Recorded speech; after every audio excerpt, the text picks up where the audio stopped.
Hello everyone, my self भूमि और आप देख रहे हैं मेरा चैनल भूमि मैथ्स क्लासेस। इससे पहले मैंने 2 वीडियोस डाली हैं। उसमें मैं चैप्टर 8 इंट्रोडक्शन टू ट्रिग्नोमेट्री करा रही हूँ, एक्सरसाइज 8.1। लास्ट 2 वीडियोस में मेरा क्वेश्चन नंबर 2 जो था वो स्किप हो गया वीडियो, तो इसलिए इस वीडियो में मैं क्वेश्चन 2 और 11 कराने जा रही हूँ। अगर वीडियो ज़्यादा लंबी नहीं होती तो हम 8.2 भी स्टार्ट कर सकते हैं। तो अब सेकंड क्वेश्चन हम देख लेते हैं। इसमें हमें गिवन है, एक ट्रायंगल दिया हुआ है पी क्यू आर, जिसमें पी क्यू की वैल्यू 12 सेंटीमीटर और पी आर की वैल्यू 13 सेंटीमीटर। सबसे पहले हम क्यू आर निकाल लेते हैं ताकि हमें टेन पी और कॉट आर निकालने में आसानी हो। तो इसके लिए हम क्या करेंगे, बाय यूजिंग पाइथागोरस थ्योरम, हम यहाँ पे हमें पता है P R square equal to में क्यू आर स्क्वायर प्लस में P Q square. P R square हमें पता है 13 centimetre square and Q R की वैल्यू हमें निकालनी है एंड पी क्यू की 12 सेंटीमीटर स्क्वायर। अब 13 का हम स्क्वायर खोलते हैं तो 169 सेंटीमीटर स्क्वायर, और इधर 12 का अगर हम करते हैं तो आ जाता है 144 सेंटीमीटर स्क्वायर। अब इस 144 को हम लेफ़्ट साइड ले जाएंगे, 169 माइनस 144 सेंटीमीटर स्क्वायर और ये क्यू आर स्क्वायर। इनको सब्ट्रैक्ट करने पे हमारे पास आता है 25 सेंटीमीटर स्क्वायर। ये जो होती है क्यू आर स्क्वायर की वैल्यू हो जाती है। अब हमें क्यू आर की वैल्यू निकालनी है, तो ये स्क्वायर इधर जाके स्क्वायर रूट में कन्वर्ट हो जाता है। क्यू आर ये जब स्क्वायर रूट से बाहर आएगा तो 5 सेंटीमीटर क्यू आर की वैल्यू आ जाएगी। अब हमारे पास आ गया 5 सेंटीमीटर जो है क्यू आर की वैल्यू। अब हमें क्या करना है, 10 पी की वैल्यू निकालनी है। अगर हमें 10 पी एंगल पी लेना है तो इस ट्राइंगल को हमें इस तरह से लेना पड़ेगा। अगर एंगल पी है तो ये परपेंडिकुलर हो जाता है और ये बेस हो जाता है, हाइपोटेन्यूज सेम रहेगा। तो 10 पी की वैल्यू निकालनी है हमें पता है 10 क्या होता है, परपेंडिकुलर अपॉन में बेस। तो यहाँ पर परपेंडिकुलर क्या होगा, क्यू आर, एंड बेस क्या होगा, पी क्यू। तो उसके हिसाब से हमारा 10 पी आ जाता है 5 सेंटीमीटर अपॉन में 12 सेंटीमीटर। सेंटीमीटर से सेंटीमीटर कट जाता है 5/12। इसी तरह से हम कोट आर की वैल्यू निकालते हैं। कोट आर है, आर यहाँ पे है तो इसे टर्न करने की ज़रूरत नहीं होगी। यहाँ पर पी ये ही रहेगा और बेस ये रहेगा। तो कोट आर की वैल्यू क्या होती है, बेस अपॉन में परपेंडिकुलर, तो बी अपॉन में P, that means Q R upon में पी क्यू। क्यू आर हमारे पास 5 सेंटीमीटर और पी क्यू 12 सेंटीमीटर। सेंटीमीटर से सेंटीमीटर कट जाता है 5/12। अब बेसिकली हमें फाइंड करना है tan p minus cot R. tan p minus cot R, tan p की वैल्यू हमारे पास ये आई थी 5/12, कोट आर की वैल्यू भी हमारे पास 5/12। इन दोनों को सब्ट्रैक्ट कर देंगे क्योंकि एक प्लस है एक माइनस है, तो our answer will be 0। That is our answer. 8.1 का अब 11th क्वेश्चन आ जाता है, जिसमें हमें बोला गया है state whether the following are true और फॉल्स, जस्टिफाई योर आंसर। इसमें हम फर्स्ट पार्ट कर रहे हैं, the value of 10a is always less than 1। हमें अब ये पार्ट करना है। इसमें बोला गया है जो 10a है उसकी वैल्यू ऑलवेज लेस देन 1 होती है, जो कि पॉसिबल नहीं हो सकता, क्योंकि अगर हम ये टेबल देखें जिसमें हमें वैल्यू 0 होती है 10 ए की वैल्यू अगर हम 60 डिग्री पर देखें तो √3 आता है, जो कि मोर देन 1 होता है। हमें पता है कि 10 60 इक्वल टू में √3 एंड विच इज़ √3 को अगर हम इसकी वैल्यू देखें तो 1.73 समथिंग है, जो कि मोर देन 1 है, हैंस इट इज़ फॉल्स। इसलिए ये जो वैल्यू इन्होंने हमें बोला है, the value of 10a is always less than 1, ये क्या होगा, फॉल्स होगा। क्योंकि हम इसमें एक एग्जांपल पुट कर सकते हैं, 1060 की वैल्यू डाल के देख सकते हैं, जो कि 1.73 आती है, जो ऑलरेडी मोर देन 1 है। तो इसलिए ये स्टेटमेंट जो है वो रॉन्ग है। अब यहाँ पे हम सेकंड पार्ट करते हैं। सेक ए की वैल्यू है हमारे पास 12/5 for some value of angle A. अब इसमें हमें ये प्रूव करना है कि एंगल ए कोई भी हो, क्या उसकी वैल्यू 12/5 हो सकती है। इन तरह के क्वेश्चंस के लिए एक ही लॉजिक लगाना चाहिए। पहले तो हम एक ट्रायंगल बना लेते हैं,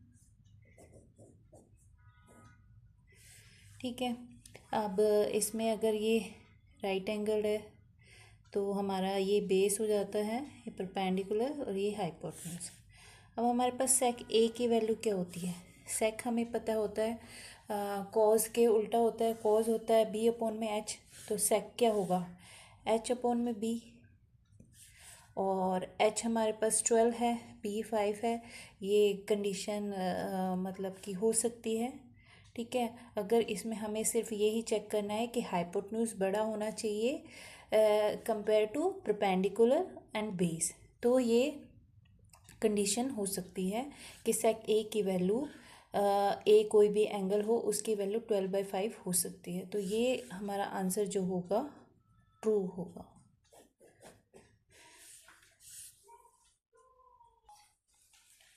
अब जो सेकंड पार्ट हमारा है, cause A is the abbreviation, actually sorry third part जो है 11th क्वेश्चन का, उसमें बोला गया है cause A is the abbreviation used for the cosecant of angle A.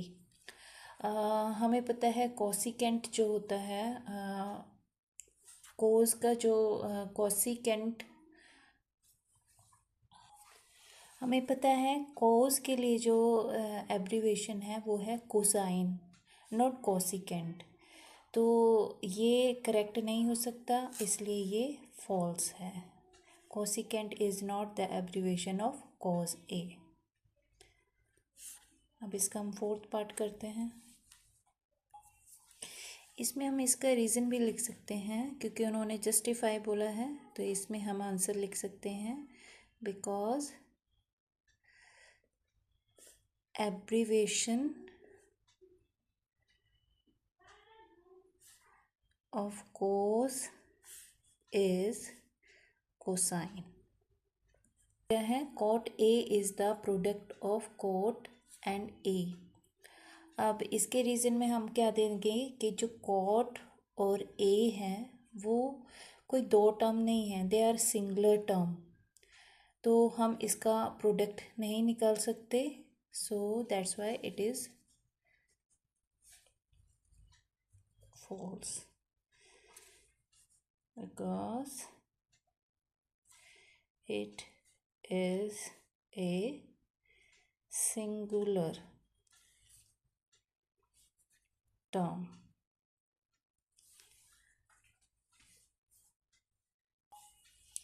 अब इसका फिफ्थ पार्ट हम देख लेते हैं। साइन थीटा इक्वल टू में 4/3 फॉर सम एंगल थीटा।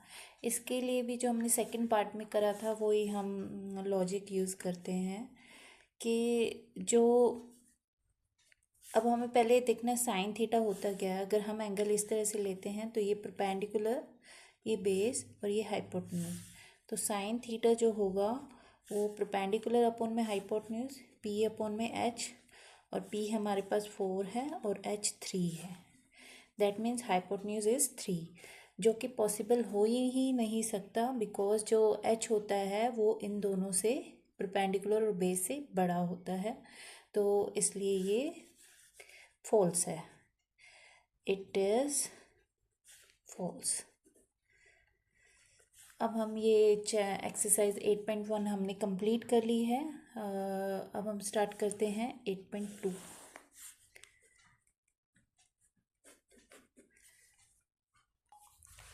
अभी इस क्वेश्चन में हमें क्या करना है, इवैल्यूएट द फॉलोइंग। हमें ये एक इक्वेशन दी हुई है, इसमें हमें जस्ट क्या करना है, साइन 60 की वैल्यू पुट यहाँ पर रखनी है, साइन 30 की वैल्यू यहाँ रखनी है, प्लस में साइन 30 एंड कॉस 60।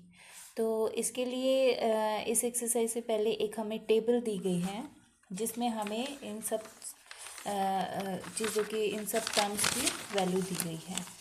तो लाइक साइन ए है, अगर साइन ए की जगह साइन 0 है तो उसकी क्या वैल्यू होगी, साइन 30 की क्या वैल्यू होगी, साइन 45, साइन 60।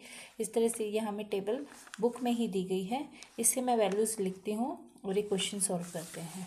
तो सबसे पहले हमारे पास साइन 60 की वैल्यू, साइन 60 की वैल्यू हो जाती है √3/2। तो हम यहाँ लिखते हैं √3/2, क्योंकि इनके बीच कोई साइन नहीं है तो that means they are in product, they are in multiplication. अब cos 30 की वैल्यू हम देखते हैं, cos 30 3/2, अगेन यहाँ पर हम 3/2 रखते हैं। फिर यहाँ प्लस का साइन है। अब हमें साइन 30 की वैल्यू देखनी है, साइन 30 1/2, तो हम यहाँ पर 1/2 रखते हैं। एंड cos 60 की वैल्यू हमारे पास अगेन 1/2, तो ये भी मल्टीप्लाई में 1/2। अब हम इन दोनों को मल्टीप्लाई कर लेते हैं। √3 को √3 से मल्टीप्लाई करेंगे तो हमें पता है वो कंप्लीट 3 बन जाता है। 2 2 ज़ा 4, 1 × 1 1 एंड 2 2 ज़ा 4, इनका एलसीएम सेम आएगा 4, एंड ऊपर भी 3 + 1 दैट मीन्स 4/4, 4 से 4 कट जाता है, that means our answer is 1। अब यहाँ पे भी देखिए कि हमारे पास सेकंड पार्ट आ जाता है इसका 8.2 का, फर्स्ट क्वेश्चन का। 2 tan² 45 प्लस में cos² 30 माइनस sin² 60 डिग्री। अब पहले हम tan 45 की वैल्यू देख लेते हैं। tan 45 की वैल्यू आ जाती है 1, 45 tan की वैल्यू 1, तो यहाँ पर 2 SH रखेंगे हम, एंड tan 45 की वैल्यू 1 और उसका हम कर देते हैं स्क्वायर। फिर हम cos² 30 की वैल्यू देखते हैं, cos 30 की वैल्यू देखते हैं, cos 30 की वैल्यू √3/2, तो √3/2 का हम स्क्वायर कर देते हैं। फिर आ जाती है साइन 60 की वैल्यू, साइन 60 की वैल्यू अगेन √3/2 है, तो इनका भी हम स्क्वायर कर देते हैं। अब अगर आप चाहे तो ये, क्योंकि सेम नंबर है, ये प्लस में है ये माइनस में है, तो हम इसको ऐसे भी काट सकते हैं, आगे कैलकुलेशन करने की ज़रूरत नहीं है। 1 को स्क्वायर करेंगे तो 1 आएगा, 1 को 2 से मल्टीप्लाई करेंगे तो हमारा आंसर 2 आ जाएगा। अब ये थर्ड पार्ट हम करते हैं 8.2 का। इसमें cos 45 sec 30 degree plus cosec 30 degree. तो सबसे पहले हम क्या करेंगे, इनकी वैल्यूज़ पुट कर लेते हैं।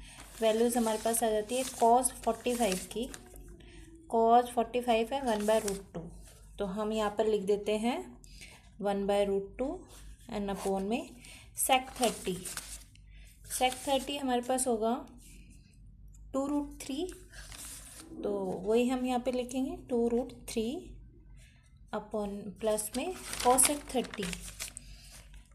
30 की वैल्यू आ जाती है 2, तो वहाँ पे हम 2 लिख देते हैं। अब इनको हम सॉल्व करते हैं। 1/√2 ऐसा चाहेगा, इसका कुछ नहीं हो सकता। यहाँ पर हम एलसीएम लेंगे, क्योंकि यहाँ कोई नंबर नहीं है तो 1 ले लेते हैं। दोनों ही डिफरेंट नंबर है तो इनका एलसीएम 3 आएगा, √3 को √3 से डिवाइड करेंगे 1 × 2 2, और √3 को 1 से डिवाइड करेंगे तो √3 को 2 से करेंगे तो 2√3, ये हमारे पास आ जाता है। अब हमें क्या करना है, इस नंबर को हम ऊपर लेके जाएंगे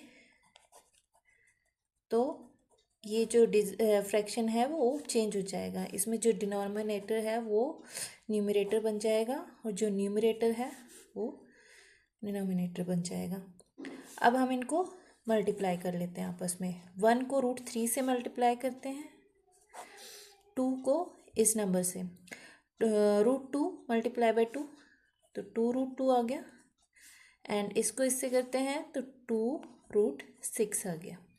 अब इनको क्या करना है, हमें रैशनलाइज करना है। रैशनलाइज करने के लिए, क्योंकि जब तक नीचे स्क्वायर रूट वाली ये नंबर है उसको हमें रैशनलाइज करना पड़ेगा।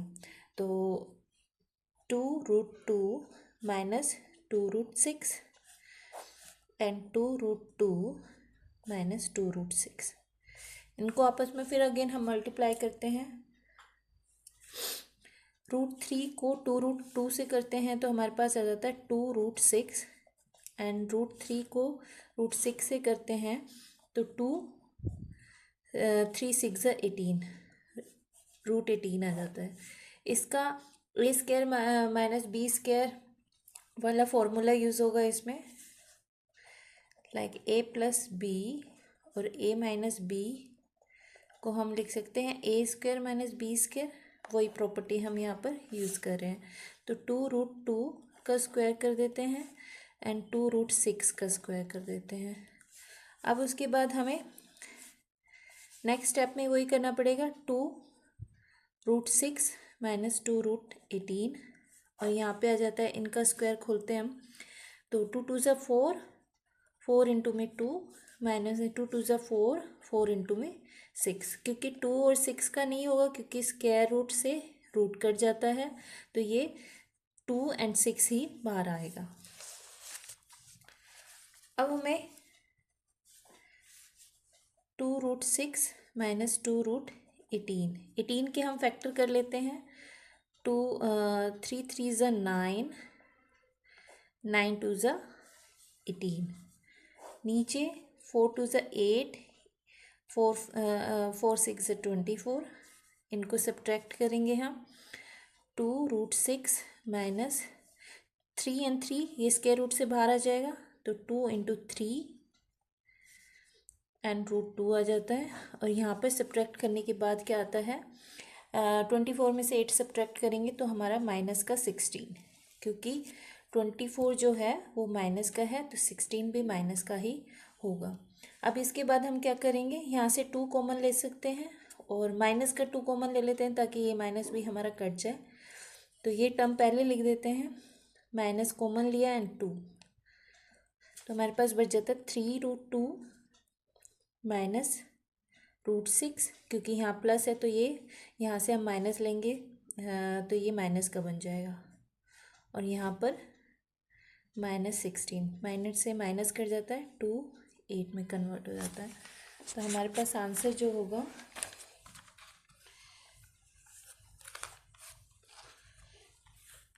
3√2 माइनस 6 अपॉन में 8, ये जो है हमारा आंसर है। अब हम नेक्स्ट क्वेश्चन करते हैं इसका 8.2 का फर्स्ट क्वेश्चन का फोर्थ पार्ट है। Sine 30 degree plus tan 45 degree minus cosec 60 degree upon में sec 30 degree plus cos 60 degree plus cot 45 degree. अब हम इनको सॉल्व करेंगे। इसके लिए क्या है, पहले इनकी वैल्यूज़ रख लेते हैं जो भी हमें टेबल में दी गई हैं। तो उसके लिए हम देखते हैं साइन 30 की वैल्यू है यहाँ पर 1/2, तो हम 1/2 लिख लेते हैं, प्लस tan 45 की 1 होती है एंड कोसेक 60 की 2√3, तो हम 2√3 लिख लेते हैं। नीचे भी सेम करना पड़ेगा, सेक 30 की वैल्यू हो जाती है हमारे पास 2√3, कॉस 60 की वैल्यू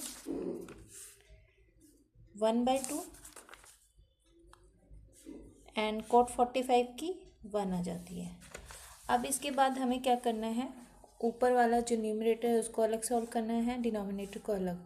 तो ऊपर वाला देखते हैं तो वहाँ पर यहाँ पर 1 लगा देते हैं, इन तीनों का एलसीएम लेते हैं। तीनों नंबर बिल्कुल अलग है तो इनका एलसीएम होगा 2√3, तीनों को मल्टीप्लाई करने पे इनका एलसीएम आ जाता है। अब इस नंबर को हम 2 से जब डिवाइड करते हैं लाइक दिस, तो हमारे पास 3 बचता है √3 को हमें 1 से मल्टीप्लाई करना पड़ेगा। इसी तरह से अगर हम यहाँ 1 इमेजिन करते हैं तो 1 को जब इस नंबर से डिवाइड करेंगे तो यही पूरा नंबर आएगा एज सच। इसको फिर 1 से अगेन मल्टीप्लाई, तो 2√3 एंड √3 को 2√3 से करेंगे तो हमारे पास 2 बचता है, 2 2 ज़ा 4। सेम चीज़ हमें यहाँ पर करनी है, सेम नंबर्स हैं, इन तीनों को हम मल्टीप्लाई कर देते हैं तो 2√3 इनका भी एलसीएम आएगा। उसके बाद हमें क्या करना है, इस 3 को सेम इससे डिवाइड करेंगे, इस नंबर को इस 3 से डिवाइड करेंगे तो 2 आएगा, 2 2 ज़ा 4। अगेन 2 को जब इससे डिवाइड करेंगे तो हमारे पास सिर्फ √3 बचेगा, √3 को 1 से मल्टीप्लाई करेंगे तो √3 एंड 1 को जब इस पूरे नंबर से 2√3 को 1 से डिवाइड करेंगे तो यही नंबर आएगा, इसको फिर 1 से मल्टीप्लाई करेंगे तो सेम अगेन 2√3।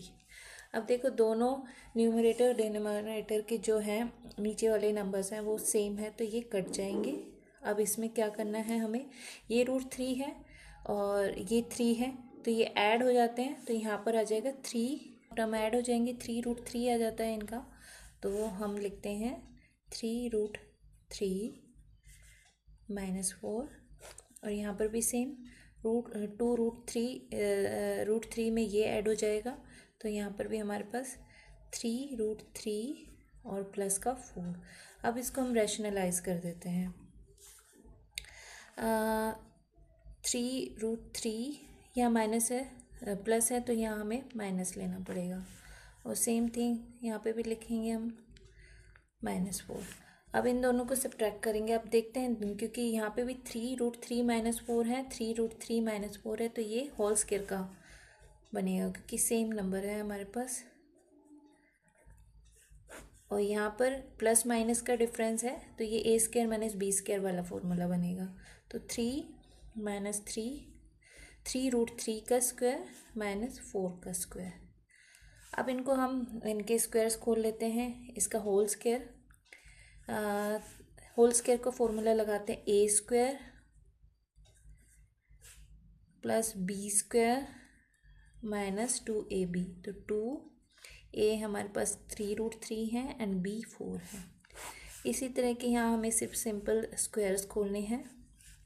3 3 ज़ा 9 और 3 का √3 के ऊपर जब स्क्वायर होता है तो सिंगल 3 बन जाता है ये। 4 4 ज़ा 16। अब इसके बाद हमें क्या करना है, इसका स्क्वायर खोलते हैं। 3 × 3 × 3, स्क्वायर रूट का 3 बाहर आ जाएगा स्क्वायर से। 4 4 ज़ा 16, 2 3 ज़ा 6, 6 4 ज़ा 24, √3 एंड 3 3 ज़ा 9, 9 3 ज़ा 27 -16। अब यहाँ पे भी सेम 3 3 ज़ा 9, 9 3 ज़ा 27 + 16 -24 √3 एंड 27 - 16 11। अब इन दोनों को ऐड कर देते हैं। 43 -24 √3 अपॉन में 11, ये जो है हमारा आंसर आ जाता है इसका। अभी हम नेक्स्ट क्वेश्चन करते हैं, 5th पार्ट इसका 8.2 क्वेश्चन नंबर 1 का 5th पार्ट। इसमें भी हमें पहले इनकी वैल्यूज़ रख लेनी है टेबल से। तो सबसे पहले हम वैल्यू रखते हैं।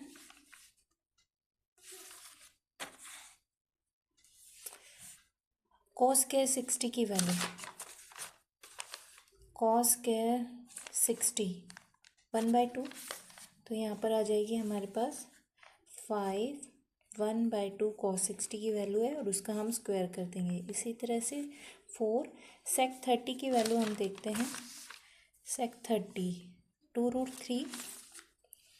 2√3 का हम स्क्वायर कर देंगे क्योंकि यहाँ पर sec स्क्वायर है। माइनस 1045 का हमें पता है 1 होता है, तो 1 का स्क्वायर कर देंगे। इसी तरह से नीचे वाली वैल्यूज़ रखते हैं। sin 30 की वैल्यू हमें पता है 1/2 है, तो 1/2 का स्क्वायर कर देते हैं। प्लस में cos 30 की वैल्यू हमें पता है √3/2 है, तो उनका स्क्वायर कर देते हैं। अब हम इनको सॉल्व करते हैं।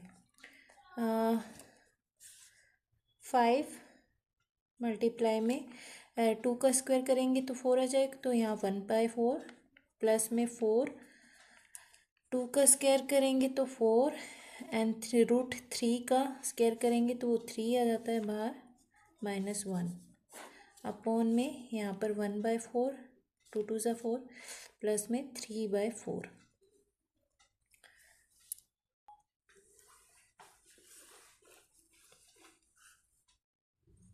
अब हमारे पास ये आ गया है, इनको आपस में मल्टीप्लाई कर देते हैं। 5 इंटू 1 5/4 प्लस में 4 4 ज़ा 16 16/3 -1। नीचे हम देखते हैं दोनों नंबर सेम है तो एलसीएम 4 आएगा, ऊपर 1 प्लस 3 आ जाएगा। अब नेक्स्ट स्टेप में हम करते हैं, इनका एलसीएम लेते हैं, तीनों नंबर अलग है तो डायरेक्ट मल्टीप्लाई हो जाएगा। 4 3 ज़ा 12, 12 एलसीएम हो जाएगा। अब 4 को 3 से डिवाइड 12 को 4 से डिवाइड करेंगे तो हमारे पास 3 आता है। 3 को 5 से मल्टीप्लाई 15। इसी तरह से 12 को 3 से डिवाइड करेंगे 4 आता है। 4 को 16 से मल्टीप्लाई करते हैं, 16 4 ज़ा 64। और यहाँ पर 1 होता है, 12 को 1 से डिवाइड करेंगे तो 12 ही आएगा। 12 को फिर 1 से मल्टीप्लाई अगेन 12। यहाँ पर हमारे पास 4 अपॉन में 4 आ जाता है, 4 से 4 कट जाता है तो यहाँ 1 ही आ जाता है। अब हमें सिर्फ ये सॉल्व करना है। 15 - 12 3, 3 को 64 में ऐड कर देते हैं तो हमारा आंसर आता है 67 अपॉन में 12। यही हमारा आंसर है इस पार्ट का। आई होप आपको मेरी वीडियो पसंद आए। अगर पसंद आती है तो लाइक शेयर एंड सब्सक्राइब करिए, कमेंट ज़रूर करिए। कुछ और आपको क्वेरीज़ हैं अबाउट माय एक्सप्लेनेशन तो please give me suggestions and thank you for watching.